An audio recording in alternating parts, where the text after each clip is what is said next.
Cultas e vinho verde. Duas mulheres, uma conversa e um bom vinho. Com Inês Menezes. Olá, Cultas e vinho verde aqui no público. Duas mulheres, dois copos, uma garrafa que se destapa e uma conversa que começa hoje com um poema. O pequeno almoço. Gosto quando me dizes parvoíces, quando fazes asneiras, quando mentes, quando vais às compras com a tua mãe e perco o cinema por tua causa. Gosto mais quando é o meu aniversário e me cobres de beijos e de bolos, ou quando estás feliz e isso nota-se, ou quando és genial com uma frase que resume tudo, ou quando te ris. O teu riso é um duche no inferno, ou me perdoas um esquecimento.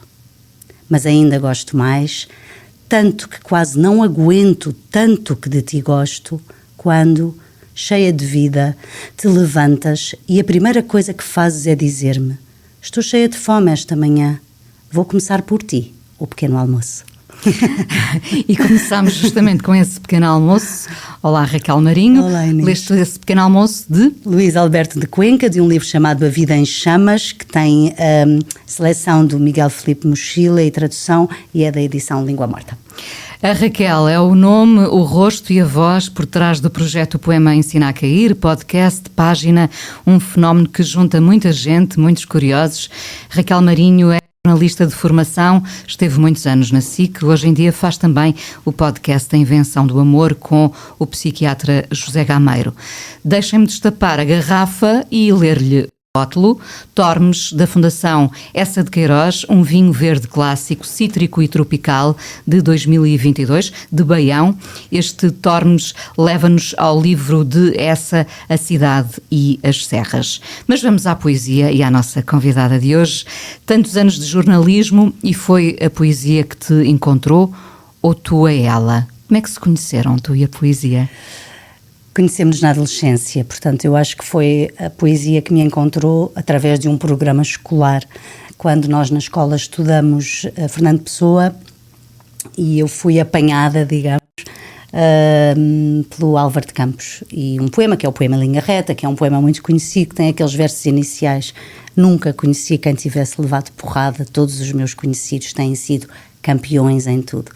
E houve assim uma espécie de identificação com a ideia daquele poema, que eu acho que é uma das formas de aproximação à poesia, através da identificação, é esta ideia de nós lermos ou na poesia ou encontrarmos na arte alguma coisa de nós ou aquilo que nós estamos a viver, porque também nos permite sentir e pensar: eu não estou sozinha, há mais alguém que já em algum momento sentiu isto que eu estou a sentir agora. E eu, de facto, na adolescência achava que estava rodeada de pessoas que sabiam tudo, campeões, faz parte também, não é?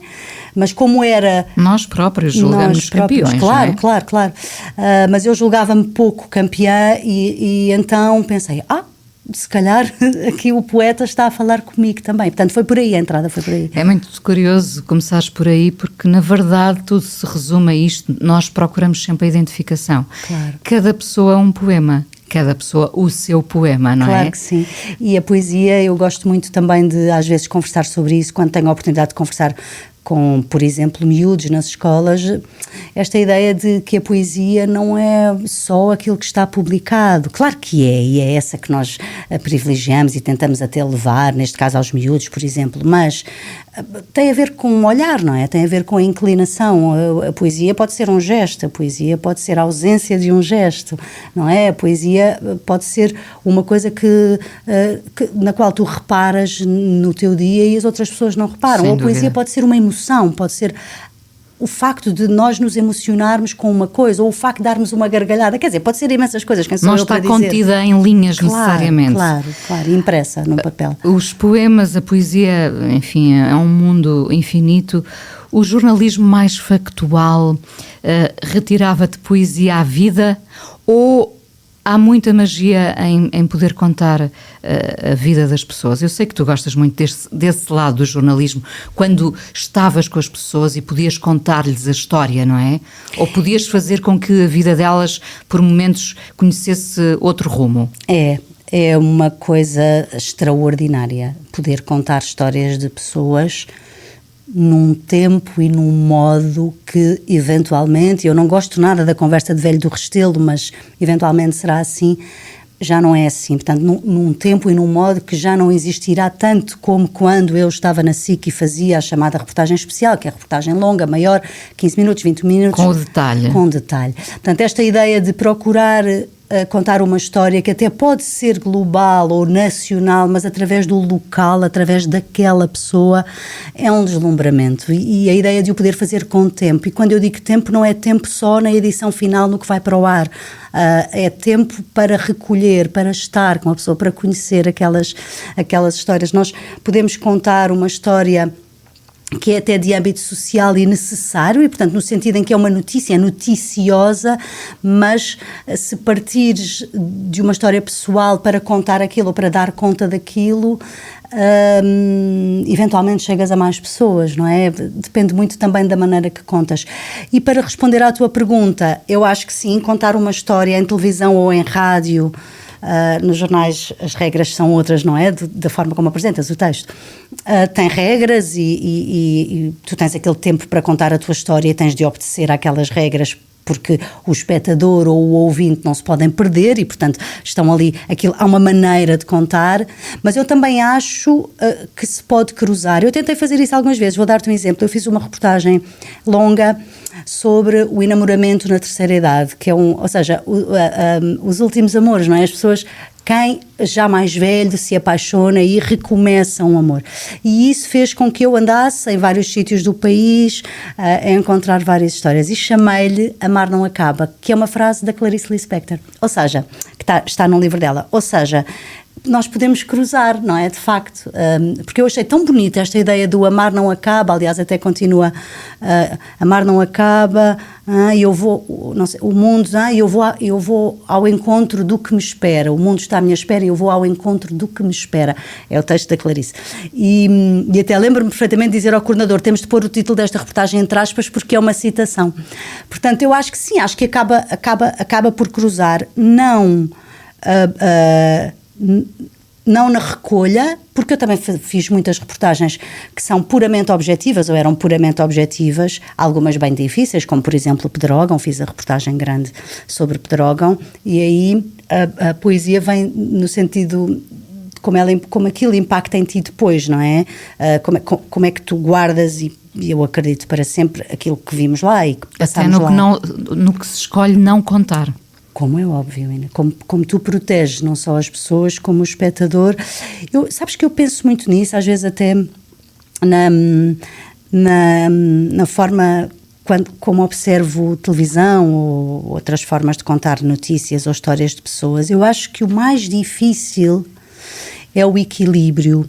Quando tu estás a contar uma história muito difícil, o desafio maior para nós, que somos a pessoa que tem ali a entrevista e depois a vai editar, o desafio maior é não fazer um zoom in quando a pessoa chora.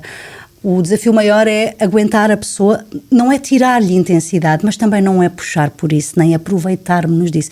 Eu não gosto acho quase pornográfico quando nós mostramos a fragilidade total de alguém. Não é preciso fazer isso para que aquela história seja contada com a força que tem de ser contada. Portanto, sim, também nisso, o que tu escondes, o que tu decides não mostrar, claro, não é? Para proteger ou para contar com mais sobriedade. Não tens saudades dessas tuas longas reportagens? Às vezes tens. Às vezes tenho saudades. Esse olhar ficou lá também, não é? De certa forma, tu olhas para determinada coisa que está a acontecer à tua frente e pensas... eu agora podia contar esta história, não é? Mas quando falo com amigos e colegas que estão lá, também me dizem que este tempo é cada vez mais escasso, não é? Portanto, havia mais do que uma equipa dedicada à reportagem grande, não sei se ainda está assim, mas acho que provavelmente a equipa está menor, ou seja, pronto, o tempo é outro, não é? Claro. A televisão é tudo em direto agora e para ontem. Não é tudo, é quase tudo.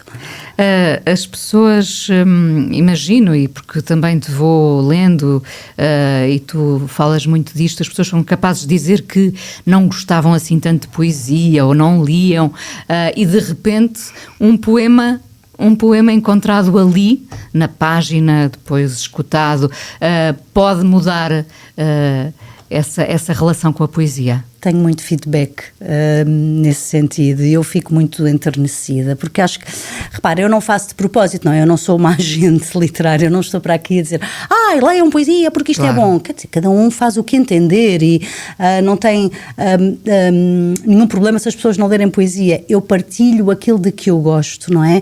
Seja no meu trabalho, por exemplo, no podcast da poesia, seja nas redes sociais, eu leio muita poesia, aquilo de que eu gosto partilho. Se isso depois tem um efeito em alguém que me manda uma mensagem privada ou um e-mail a dizer, olha, qual foi aquele poema mesmo? Agora vou dar um exemplo, por exemplo, porque tu já vieste ao meu podcast, de que a Inês falou, qual é que é, onde é que está, qual é o livro?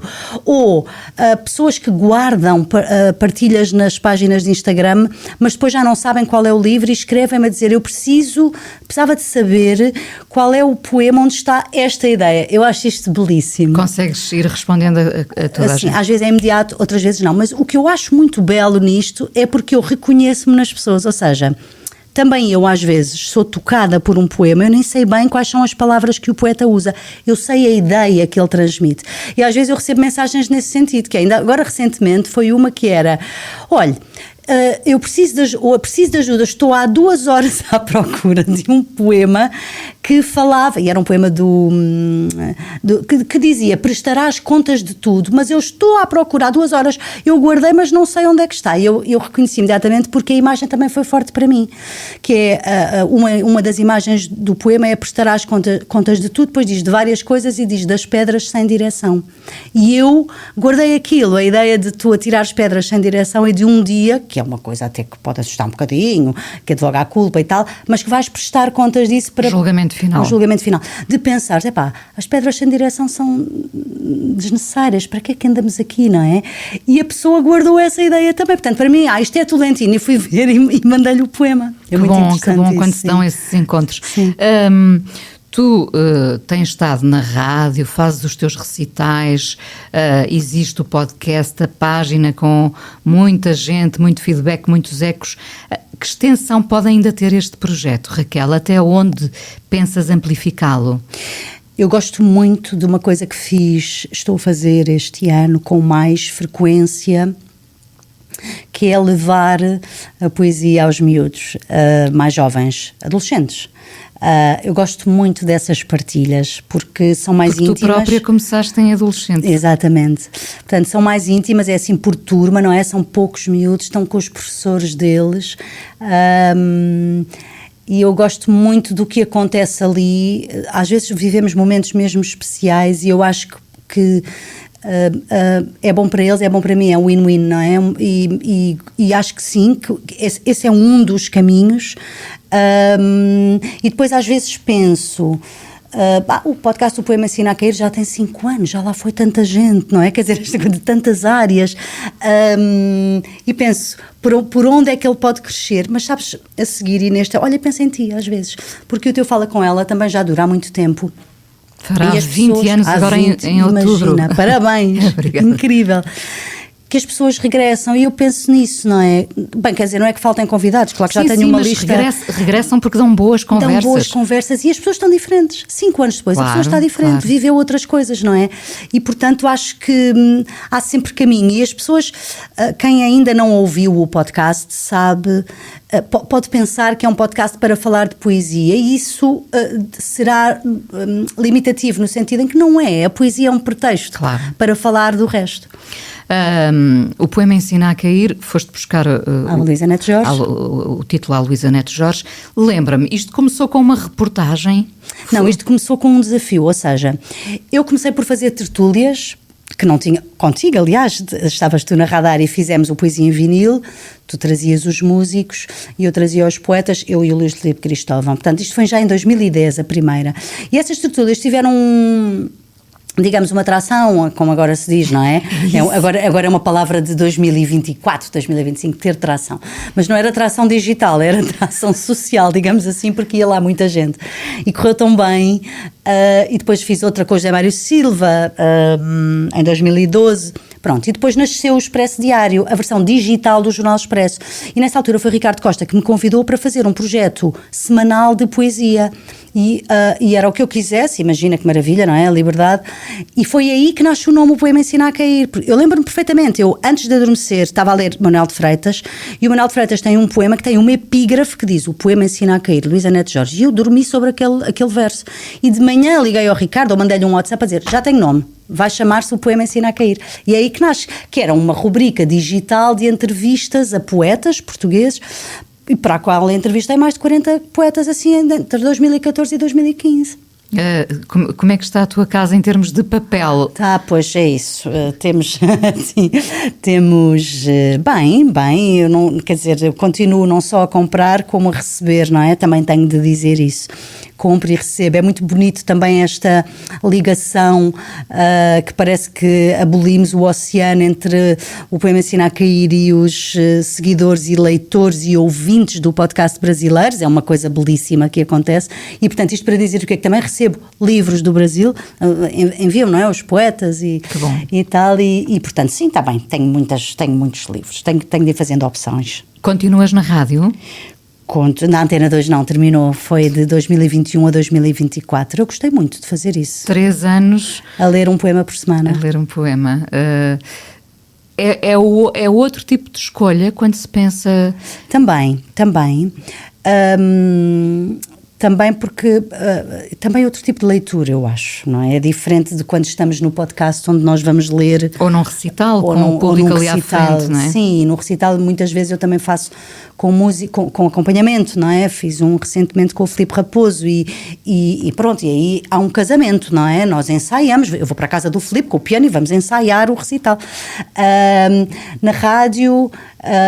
não sei, até tenho alguma ternura por isso, porque faz lembrar quando eu era pequenina, muito jovem adulta, mesmo para dizer jovem adulta tinha 19 ou 20 anos e fui estagiar para a TSF, não é? Portanto é aquela coisa, a rádio é a rádio, não é? Sim. Então faz lembrar quando me ensinaram a pôr a voz, como é que fazes para pôr a voz e a voz vir da barriga, não é? E há todo esse elan, não é? Que é ao mesmo tempo de respeito, mas também, agora já sou crescida, não é? Agora já sou de lá também, é um embrulho diferente, para usarmos uma palavra do jornalismo, é um embrulho diferente. E a invenção do amor com o psiquiatra José Gameiro, como é que isso surge? Olha, a invenção do amor é outro dos meus amores antigos, porque a saúde mental é outra das minhas áreas, lá está, se nós gostamos de pessoas, não é? Como não é? Lá está. É outra das minhas áreas de preferência e à qual sou muito sensível. Eu, de resto, tive uma rubrica, um programa com o Eduardo Sá, no Jornal da Noite da SIC, já há muitos anos, que era muito giro, porque era sobre as reclamações das crianças e nós íamos ouvir os pequeninos a fazerem perguntas sobre as coisas que os adultos fazem, os castigos, as palmadas e tal, era muito giro. E o Eduardo Sá respondia, e depois, também muito curioso, posso contar-te aqui que há numa das várias arrumações que às vezes fazemos por mudanças de casa ou para organizar a casa, nunca se arruma só a casa, não é? Arruma-se o resto. Encontrei apontamentos meus da faculdade, imagina, onde eu já tinha um esboço do que seria um programa sobre relações amorosas, portanto, sobre saúde mental e como é que os psiquiatras podem ajudar, portanto, é uma coisa mesmo antiga.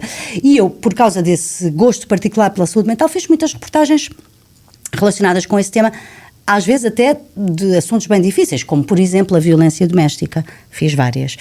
E muitas vezes entrevistei o José Gameiro, tínhamos uma boa relação, desde que eu comecei a ser jornalista, com 20 e poucos anos. Então tínhamos esta ideia de fazer este programa para a televisão, era para a SIC. Bom, então mas espera lá, se o José Gameiro é fundador da Sociedade Portuguesa de Terapia Familiar, é uma das pessoas que trouxe para Portugal o modelo de terapia de casal, portanto, digamos, dá formação sobre como é que se faz terapia de casal. Então vamos lá ajudar os casais. Casais não é casados de papel, é as pessoas enamoradas que têm uma relação a viver melhor a sua relação, identificar os problemas, identificar as causas, apresentar soluções. E era a ideia era fazer isto para a televisão, até com um embrulho diferente, ouvindo eventualmente casais. Pronto, mas depois eu saí da SIC, isto não se concretizou. E o ano passado, no verão, o Zé Gameiro deu uma entrevista daquelas grandes ao Vítor Gonçalves, aquelas entrevistas de vida. E eu estava a ver, e fui dormir sobre o assunto, e na manhã seguinte liguei-lhe às 9 da manhã a dizer: Zé Gameiro, tenho uma ideia, aquela nossa ideia que era para si, que vamos fazer em podcast. E ele: eu estou de férias, mas vamos, claro. Olha, nunca fiz um podcast. Foi assim. Muito bem. Estamos nesta conversa aqui no Cultas e Vinho Verde a provar este Tormes da Fundação Essa de Queiroz, um vinho verde clássico de Baião, cítrico e tropical. Assim, de repente, vai bem com que poema? Também podemos casar o vinho com um poema.